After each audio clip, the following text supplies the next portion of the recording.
Hey, creative. Are you ready to discuss profits, the money, the ways to make it happen?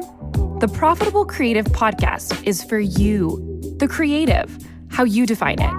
Videographers, photographers, entrepreneurs, marketing agencies, you get it. CEO of Core Group and author Christian Brim interviews industry experts, creative entrepreneurs, and professionals alike who strive to be creative and make money at the same time. Sound like you? Tune in now. It's time for profit. Welcome to another episode of The Profitable Creative, the only place on the interwebs where you will learn how to turn your passion into profit. I am your host, Christian Brim. A special shout out to our one listener in Portsmouth, New Hampshire. Never been to New Hampshire. I've heard it's lovely this time of year, but thank you for listening. Joining us today, our guest, Josh Cantrell of Signal Brand Works. Josh, welcome to the show. What's up, Christian? Yeah, glad to be here. Thanks for having me. Well, I'm glad you're here as well. So why don't you tell the listeners what Signal Brand Works is all about? We'll start there. Okay, cool. Well, Signal Brand Works is about helping B2B business owners who struggle to communicate about what they do, find the right words that helps make what they do easier to sell. So it's a lot of messaging, strategy, positioning, and copywriting. And yeah, we take people who sell something complex, expensive, or potentially confusing, and then we simplify it so it's a lot easier for them to, for their clients to understand it, and so they can sell it easier too. I love that. So how long have you been doing branding or brand works? Yeah. So I would go back to probably 2017 is when the business started, and you may be familiar with a company called StoryBrand or a process called StoryBrand. So I got certified in StoryBrand in the fall of 2017, but I had been doing my business kind of loosely until then. But that was really the impetus for kind of the modern iteration of the business. You know, the version where I felt like I had a pretty clear focus of what we were going to do for people instead of just kind of like a general agency. We went for about 8-9 months, just kind of doing everything for everybody, and then eventually focused in more on messaging, positioning, and copywriting. I'm going to put a pin in that and come right back to it. What did you do before Signal Brand Works? Yeah. So immediately before that, I was the marketing director for a real estate software company, and before that, I was the marketing director and marketing coordinator and intern for in reverse order there. So started out as kind of an intern and then grew from there for an IT company in town, a local technology services company, and just kind of worked in-house, worked on their marketing stuff, would pick up a little bit about the industry here and there, and then I worked there for about 6 years, went to go work for a real estate marketing software company. That one was a weird fit, not a good long-term fit. So after about 9 months, we parted ways, and I started the tadpole version of Signal Brand Works at January 2nd, 2017. So that was kind of the flow. And okay, so why at that point did you make a decision to start your own business? What was different at that point? Yeah. What was different was I no longer had employment. So I got fired from this marketing software company. I say part ways earlier, but the reality is they let me go. You know, I wasn't super sad about it, to be honest. It wasn't a good fit either way. So it's just one of those where it's like, man, it was the first time in my life I realized, like, oh yeah, things don't always work out exactly the way you plan for, you know. My career before then had been pretty smooth. And so this was the first time it was like, oh, wow, I got punched in the gut. That doesn't feel good. How am I going to feed these kids and my wife and myself? And what are we going to do next? So, excuse me. So that was the big challenge. That was the first time in my career that I'd faced like, I don't know what to do, and I got to figure this out, and nobody else is going to figure it out for me. I got to do it. So, I talked to a friend, and the first guy I talked to about it was just a buddy of mine that goes to my church, and we were at this kind of retreat. I just lost my job. We went on this retreat, and he was like, "You doing okay?" I was like, "Actually, just lost my job. I don't know what to do." And he was like, "Oh, you should do some work for my company." And I was like, "Huh, okay." cool, let's talk about that. So got my first client, like the first conversation afterward, and that was kind of the open door to, oh, maybe I can own my own income. I can Hmm. generate and I can bring this stuff in and I can control my paycheck. And so that was the Yes. first time it was ever like, huh, maybe people will pay me and I could do okay. And so it was over the course of that year was I was DJing a bunch of weddings. I bought 10 storage units sight unseen. I started an eBay store. I was doing storage wars and all sorts of interesting, interesting ways to make Did you money. have the skeleton gloves? I always thought those were no. Yeah, Okay. no, didn't have those, but probably found a few pairs in these storage units for sure. Yes. But anyway, and so after about 8 or 9 months, I was able to quit all that because the business was paying for itself, and realized that I could do this. So that was kind of the start of it. I love that. I find, some guests come on and they're like in employment and really struggling with, like wanting to start a business. And that can go on for years, right? Mm, There's this underlying dissatisfaction, and they feel like they're being called to do something differently, but there's that fear that golden handcuffs that keep them there. The stability that's not really stability, like to your point, like you're not in control when you're an employee. mhm. Um, and so in a lot of ways, you can look at being fired as a blessing. Like that's a good thing because it Mhm. it it gave you that opportunity to explore what you have created. I Yeah. want to I want to go back to StoryBrand because that's kind of interesting. Your story about doing a lot of things for different people, and then making the switch to StoryBrand. I find it interesting because StoryBrand is a brand. Um, what drew you to StoryBrand, and like were you seeking? What were you seeking when Mhm. you went there? Yeah.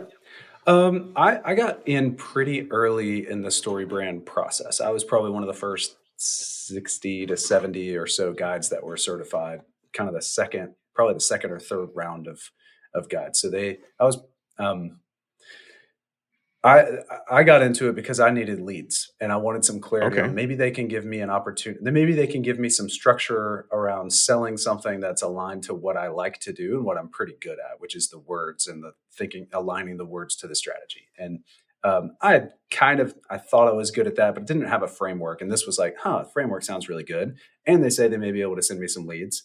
And so I was able to start. And then within like about a month, I had paid off the investment from the leads that had come in through it. It's a lot slower now. I would say that hundreds and hundreds of guides at this point. So there's way less of an opportunity for that, although there's still some. But I was hoping for structure and additional opportunities. And it was a no brainer at the time for sure. And so you got the leads. What did you get from StoryBrand that you weren't expecting or weren't looking for? Mm. Yeah, that's good. That's a good question because there was a lot of things that I wasn't necessarily expecting. I wasn't expecting um, to essentially kind of have like a business in a box. I was Mm, thinking I might learn some things. I was, they were, I mean, there were some packages like, hey, if you're just starting out and you are good at copywriting and you can follow a framework, people love this framework. It's really effective.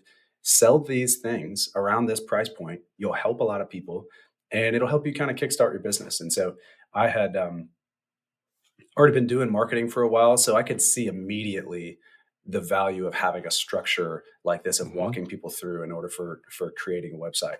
Um, One of the my boss previously at the software company that where I lost my job at, they one of the projects that I was struggling with at the time was like they kept saying the words tell the story. We want to tell the story. We want to tell the story.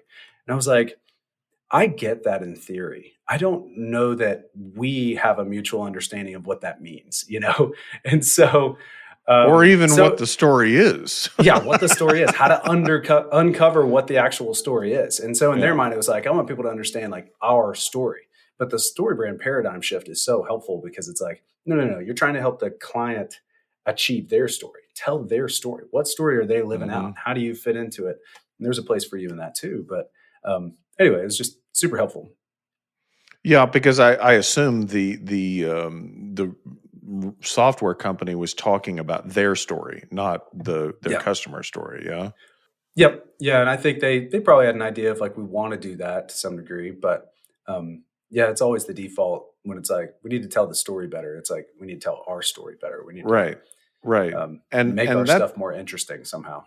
Yeah. And that's what I loved about Donald's book. I did his online webinar. I didn't do any certification, but it was so clear, like he laid it out, and I'm like, yeah, that makes total sense. Why do people not do more of that, right? Like, and why is it all about?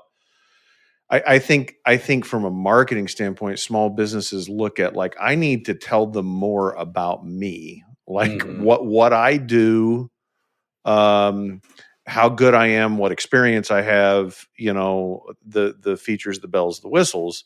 But to your point and Miller's point is that it's not about you. It's about them.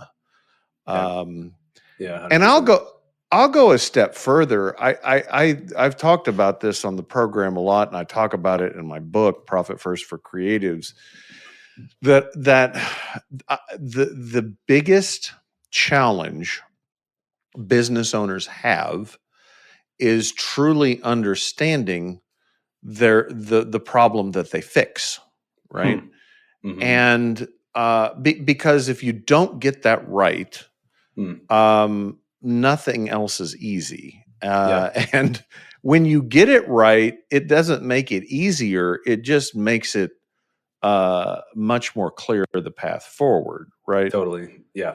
Yeah, it does make, in the sense that it gives you guidance for what you're doing next in every single category. I mean, like you can, for when you understand the problem, then you know how to sell better. Like, how to, like, each of the marketing assets you're thinking about creating, every email gets easier. Like all the successes, or all the, like, the benefits, like what are the benefits? What are the most impactful benefits? Like, well, if you understand the problem, that benefits matter, are more significant and meaningful to people because it's the things that directly relate back to the problem. It's not just like random things you can do. So anyway, I think like it's a great filter for understanding what's important and what's not. And it's at least marketing and sales copy and conversations. It's like, does it tie back to the core problem that they actually care about? If not, then it's probably not that important a thing to talk about. Yes. And it goes beyond marketing. Actually, I think foundationally, it drives the solution you provide. True. Yes. Right. The product, for sure. Absolutely. And what we found this, we've been doing this for 28 years. We've focused on the target market of creative entrepreneurs for 3+ years. But it wasn't until this year that the clouds parted and the sun shined down, and we had clarity on this one service offering. Like, it was like, oh, and it was one of those things that we just sat back and were like, how did we miss this? Right. And we figured it out by going and talking to the clients. I mean, and listening. Like, it's not okay. This is how I'm interpreting, I think existing businesses get caught in this trap of what they do, right? So you could say, well, I help people with marketing, messaging, and branding using the StoryBrand framework. Okay, that's awesome. That's a clarity that a lot of businesses don't have. Sure. But if you approach your clients and listen to your clients, and that's all, so that's the only filter you look at it from, right? You miss some things, right? Sure.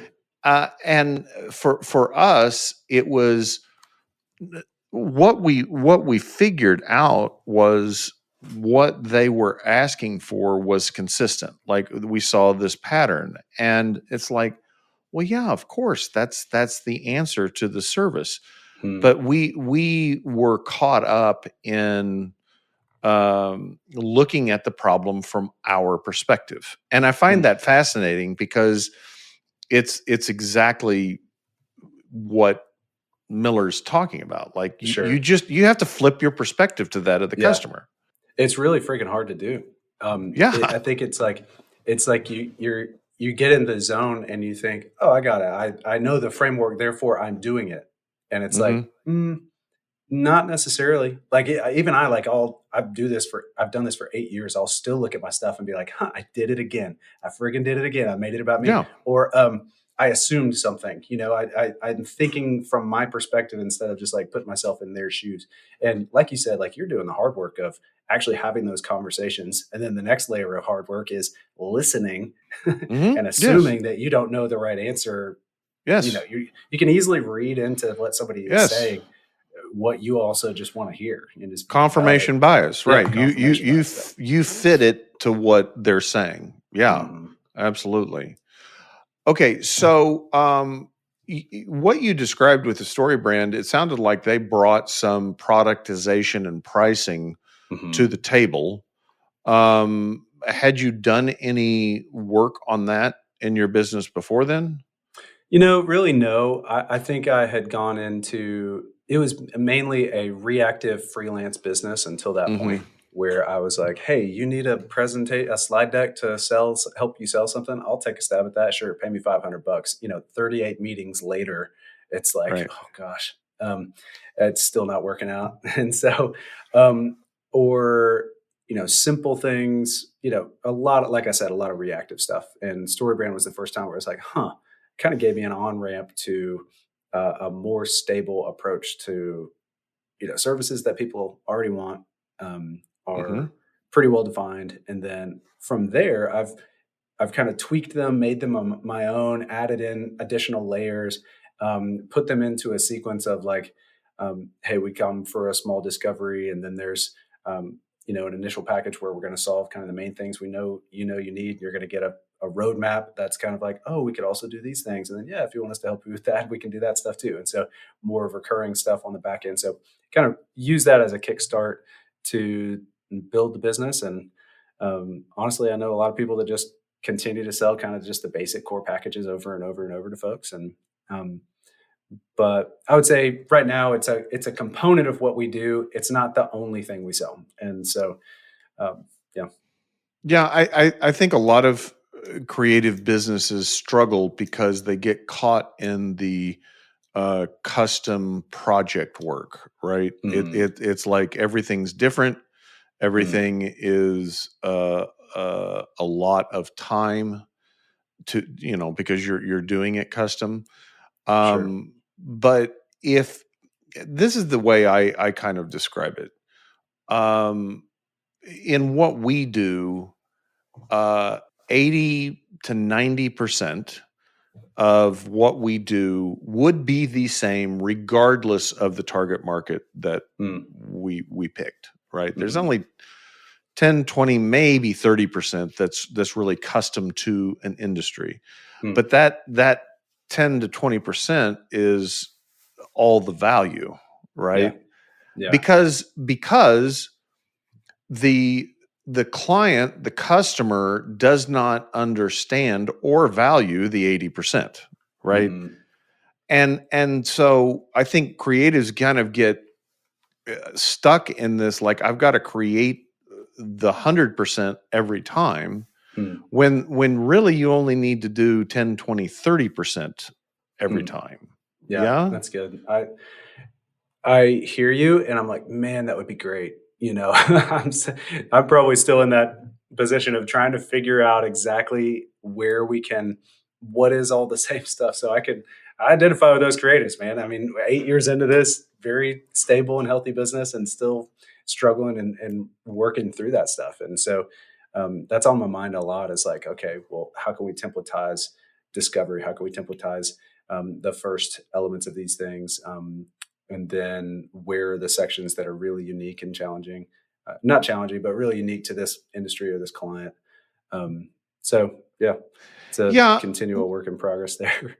It is, but I think, going back to our earlier conversation, when you're real clear on the problem you're solving, and that includes who you're solving it for, right? Mm-hmm. That answers a lot of those productization questions. Because, okay, for example, if you're talking about websites, okay, if you're doing websites for speakers, professional speakers, there's going to be a lot of commonality in what they need, right? Sure. Yep. And that would allow you to build that 80% that we're talking Mm-hmm. about. But if you said, I do websites for anybody, that goes out the window, right? Sure. Because now that 80% doesn't exist. Yep. Yeah. And so it's really, to me, it's really about getting really dialed in on who you're solving a problem for and what that problem is, because then it becomes repeatable, right? Sure. Not everybody is the same. Not every client's the same, but there's a lot of commonalities. Yes. And I would say, I think I'm tracking a little bit more with you now. And I would say I don't have like a niche that's super defined.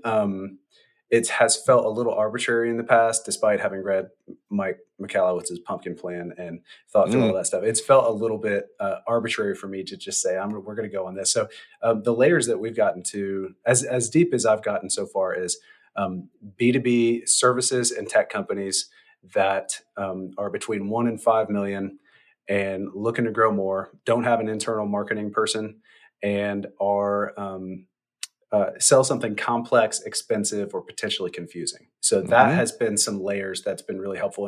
And we have seen a ton of commonality between most of those people, where it's like, okay, the website's probably going to look and feel a little bit like this. Our messaging playbook that we build out is going to have these components, and that's pretty standardized and templatized. So anyway, yeah. So even though it's not like just for public speakers who want to speak on TED, or something like that. That's been helpful.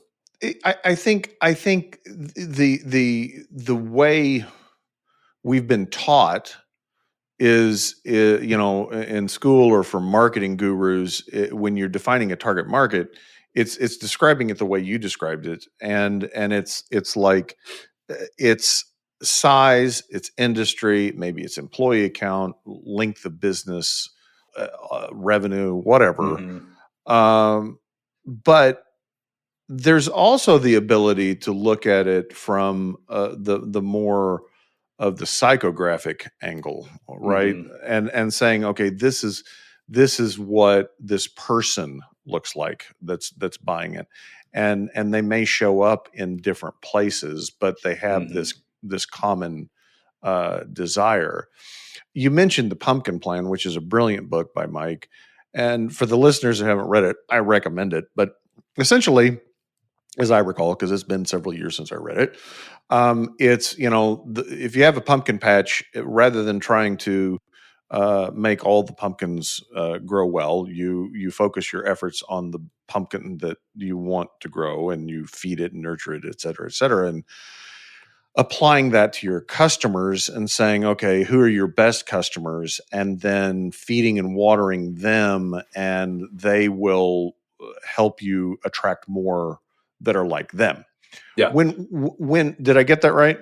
Yeah. And I think another big part of it is literally pruning off the other, the other pumpkins that are not the one pumpkin that you really want to grow, So saying no to clients that you don't want to have, so you can build the one that you do want. Yes. And when we first started that, we tried to implement that as any serial entrepreneur will do. They find the shiny object and are like, oh, well, let's try this. Mhm. Um, yeah. The problem we ran into was that there was zero commonality that I could see in our VIP clients. Right? They were all very different, and I think and maybe it's in the book and I just missed it.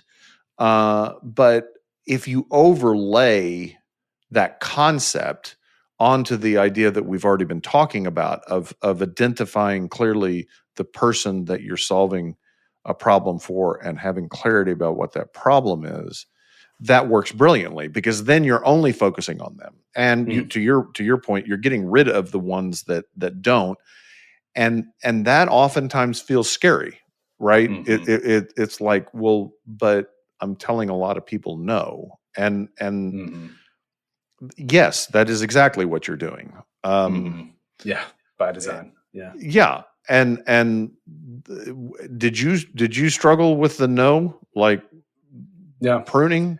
Yeah, I mean, I still do. I would say, we're probably 30% pumpkin planned. I think like we got probably another 70% we could really hone in and get super clear on. But so far, this is as niche down as I felt really comfortable doing. And not that comfort is like the whole point, but at some point it has felt a little bit arbitrary, like to make a decision. All right, my best client over here is an IT company, so therefore all my clients, I'm going to focus my whole business on IT companies. Or I've got an occupational health management and medical program, turnkey program provider. I'm like, I guess we're going to do occupational health companies now. It's like, I don't know about that, but like, what are the other common threads? And so for me, it's been this idea of like B2B services and tech that where you have something potentially confusing and expensive to sell. Like those, that has given me a lot of, common deliverables, common questions, common offers and structures that between the people that struggle with that kind of thing, I can talk that language. But I've got a buddy that is a web developer, and he was like, all right, I'm going to pumpkin plan. I'm going to do it. And he's like, okay, I got a home services company that I've worked with in the past, really like them, but that's kind of generic. So I'll just choose garage door opening or garage door companies, residential. Starts a whole new kind of line of his business, pivots into that. And within like a month, he's like, this is going nowhere. This is horrible. Like, this isn't working out. Like, I don't really care about this business or know this business. And so I'm sure Mike would be able to guide him through to like a better decision, a better path. But I have felt a little bit in the past, like I need to take my time on this and not just like go all in on one that doesn't necessarily feel super great, Hey creatives, Delana Ely here. I have a question for you. If you could pay yourself more, why aren't you doing it? For real. S Corp is an option for you, the creative entrepreneur, to move your business to the next level, to pay yourself more, and to cut your tax savings down. Yeah, less money to the IRS. We want that, right? So why haven't you done it yet? What's going on? The reality is you probably have 50,000 questions in your brain. You don't know which way is up and down, and you're still too busy to do all those things, plus also create, right? Well, the good thing for you is that Core Group is actually the place to be to get that S Corp election rolling. Yeah, we have an assessment. Let's see if you qualify. Come chat with me. Core Group, turning passion into profit. I was rereading Extreme Revenue Growth by Ching. He wrote this very simple book. He was a VC investor in Silicon Valley. And he talks about the components that are necessary to have growth, I mean, extreme or otherwise. And it starts with the three elements that are key. And I'm going to say this, and you're going to say, well, yeah. But the simple truths are the most powerful ones. Like Donald saying, it's not about you, it's about the customer, right? Right. So the first thing is that you have a customer that has a need and they know about it. That's the second piece. They know about it. And then the third is that they have a willingness and an ability to pay for the solution. Okay, that sounds right. But in application, it's a lot more difficult. It's not more complicated, but it's more difficult for your friend that went into the garage door. Okay, did he perceive that there was a need, or was that just one that he thought was easier to get into? Right? Yeah, it's a good question. I think you're onto something there. And also, like, for him, even the willingness and ability to pay for it. These guys are usually small. It was probably it was a little bit after COVID, so that the need wasn't really there because everybody was doing everything related to houses at the time. So maybe now actually would be a better time. Maybe the need for leads for small focused business like that would be a little bit more, but yeah, and to your point, what you do with the complex and expensive sale is they know they have a need, right? Because if they don't know they have a need, you have to sell them that they have a need, and then you have to sell them on the solution, right? And that is a huge lift, and most of the time you're not going to be able to do both, right? So it's focusing on the people that have the need and they know they have a need. We run into this all the time in the accounting space because, like, we can perceive the need that the customer does not perceive, and it's like you're wasting your time. Now, can you do content around education and awareness and teach them? Yeah, but that's a long game. That's hard. Yeah, I mean, you have to find the person that knows they have a need. Perry Marshall, author of 80/20 Marketing Sales, he calls it the bleeding neck. Like, I need a fix now, right? I need a tourniquet. Exactly. Yeah. Yes. It's not, or I like the other analogy of tooth pain, because if you've ever had tooth pain, you'll do anything to fix it, right? Yeah. And that's what you're looking for. You're looking for that problem because that's easy to sell to. That's easy to market to. But it's not always easy to find, right? Yeah, it is interesting. And then figuring out how to package it up and do all that stuff. That's the hard work of listening to folks and and making some passes and having the guts to be wrong and get out there and just put yourself out and learn. And that's been one of the things that's been so fun about being on my own has been, it's okay to fail. Like, it's okay to mess up, and you don't have to, like, getting past the idea that every email, every post, every landing page, every bit of self-promotion you do has to be amazing or perfect. It's like, no, man, you have lots of opportunities and lots of swings and lots of at-bats. Some of the best business advice I've ever gotten has been, after I lost my job, a buddy, I was, bummed out about it. Like, what am I going to do? All that. And my friend was like, he said, Josh, just like, get over it. You just lost your biggest client. Go get another one.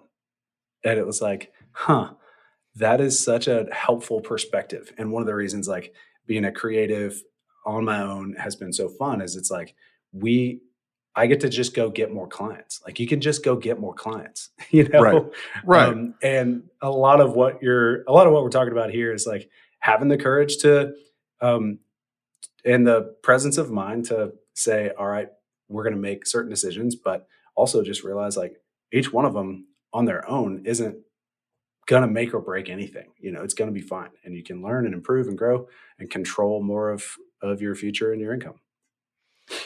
Absolutely. And I think as entrepreneurs, I know this is the case with myself, and I'm assuming it's the case with you because I've talked to a lot of entrepreneurs and it's been the case with them. that we often get down on ourselves when things don't work out the way that we expected them to, and we start framing the conversation of we made the wrong choice, right? We made a bad decision. But this became clear to me when I was starting to lead my team, my leadership team, and explaining it this way: we're like, no one sets out to make a bad decision, no one, right? And so you make the decision that you think is best with the information that you have at the time. And then if it doesn't work out the way you expected to do, well, that's just data.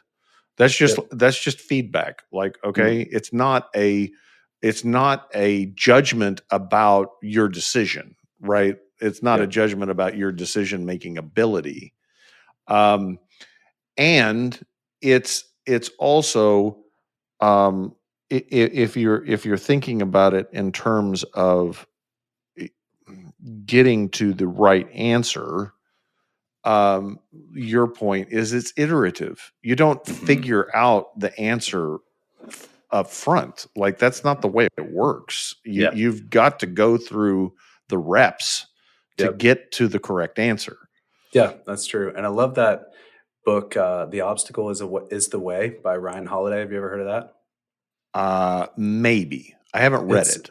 It's worth picking up at some point. It's a little bit of this idea where the obstacle to the way is the way. It's this Stoic phrase where it's like the way past something that's in your way is actually through it. That's the thing that's going to get you what you need to know or understand or have experience of to get to the next level. So for independent entrepreneurs that are struggling for responsible for bringing in the dollars and responsible for figuring out the business, it's like, it's easy to want to shortcut that by just saying, pay a guru a certain amount to like fix my business or fix me or whatever. It's like the hard work is figuring out what it is about us that we need to know and struggling and pushing through that. And when I am, in a constant process of learning this as a independent creative entrepreneur. That struggle is the thing. Like, that is the way, like struggling through and figuring out all the things that you don't necessarily feel like naturally good at. Like, I want to lean away from certain things, pressing in and owning, not that I have to be an expert in everything, but pressing in and owning those problems is the path through, and sometimes you come out on the other end of that and you're like, I need to hire Christian and his team to do this stuff for me. Right. Or, but at least by owning that is a problem and I am responsible for it, you get the solution, even if it is somebody else, So. Yeah. I think every business owner has to know a little bit about a lot of things.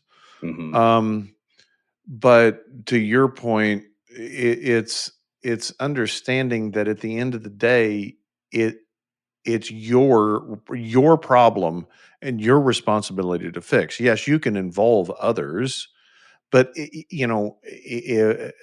you don't know enough to know whether they're doing the job, then you failed, because they may do the job, right? They may do it right. But you have to know enough to be able to make that determination, because ultimately it's your responsibility. One of the things that frustrates the hell out of us is, and we don't get this much anymore, but when we weren't real uber clear on our service offering and the problem we were solving and our marketing and our messaging, is you'd end up with people that really just wanted to make their problem our problem, right? And so, like, okay, well, here we're throwing all this in your lap and you fix it, which is fine. That's at the time, that's kind of what we thought we did, right? Right? We thought we fixed their problem. Yes. But at the end of the day, until they took ownership of the finances of the business are my responsibility, we never really got traction, because at the end of the day, it's kind of like this. If I hired you to do marketing, I'm like, well, Josh, I don't understand that shit, that branding, like, you fix it. right? Mm-hmm. You need me to engage with you to help solve that problem and achieve the best outcome, right? You can't 100%. do it Yeah. by yourself. Right. But if I have that attitude of like, well, you fix it. I don't understand that stuff. Well, that's Yep. not going to work well.